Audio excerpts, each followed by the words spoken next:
美国发现中国研发成功反卫星的激光武器和电磁脉冲武器，这些足以让美军头脑冷静。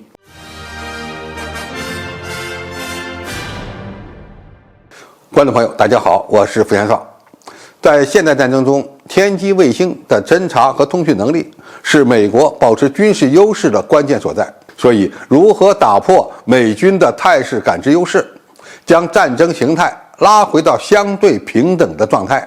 就成了中国军队必须面对的问题。这需要在两个方面加强努力：其一是构建自己的天基卫星侦察和通讯网络，让双方都处于战场透明状态；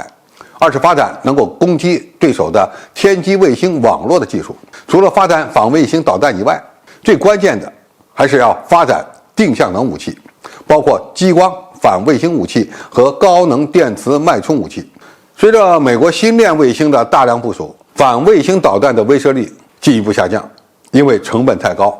而定向能武器的发展则显得更加紧迫。该来的总会来，美国卫星最近又在中国西部的某军事基地发现了可能用于攻击卫星的定向能武器系统。据亚洲时报报道，地理空间情报公司提供的中国西部地区试验基地的卫星图像显示，两个激光武器发射平台使用的万向节已经安装在机库中，它可伸展到屋顶，在外国成像侦察卫星活跃的时候打开，对其进行照射。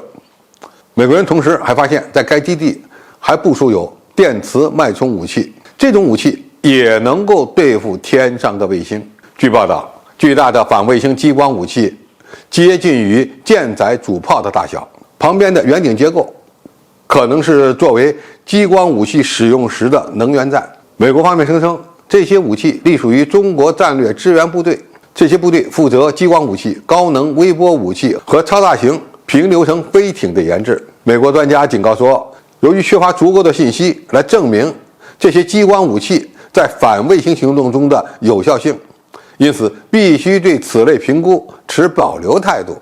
你也可以理解为，到现在美国都没有成熟的定向能反卫星武器，所以美国的专家对中国是否拥有了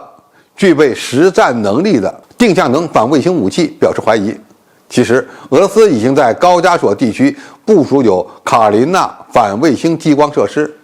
其主要功能就是干涉敌方侦察卫星的光学传感器。卡林娜反卫星武器采用红外激光系统，每平方厘米可以产生1000焦耳的能量，足以将强光发射到近地轨道。该系统使用直径几米的望远镜进行搜索和瞄准。俄罗斯研发的激光干扰器可以瞄准数百公里外的高空卫星，从而保护10万平方公里区域内免受敌方光学间谍卫星的侦察。但是卡琳娜的运营状态不明，据说2014年被西方国家制裁以后就难以发挥作用了。美国专家表示，中国在新疆地区部署的陆基反卫星激光器，更大的可能是为了干扰光学侦察卫星对洲际导弹发射井的侦察，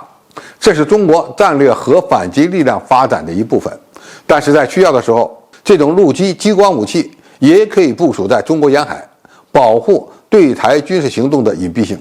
陆基定向能反卫星武器的最大优势就是能够以较低的成本攻击卫星，特别适合于打击个头较小的星链卫星。如果只用于干扰卫星的话，敌方卫星只是会出现偶然功能失常的情况，甚至都有可能难以察觉被攻击。虽然美国人不相信中国已经拥有了能够实战化的反卫星定向能武器，但是这可能就是美国人自己的掩耳盗铃之举。激光武器如果不用于直接摧毁卫星，而只是用来干扰低轨道上的光学侦察卫星，那个效果恐怕会大打折扣。以中国数十年来在激光领域所积累的研制经验和技术，我们完全有能力在这方面实现突破。而在电磁脉冲武器方面，中国国防科技大学曾经公开了高功率的微波相控阵技术，其功率高达 4.3 吉瓦，比美军阿利伯克级驱逐舰雷达峰值功率要高出1000倍。再加上研制成功的高能移动电源成果，组合起来就可以发展出实用化的电磁脉冲反卫星武器。所以，中国很有可能已经走在了美国的前面，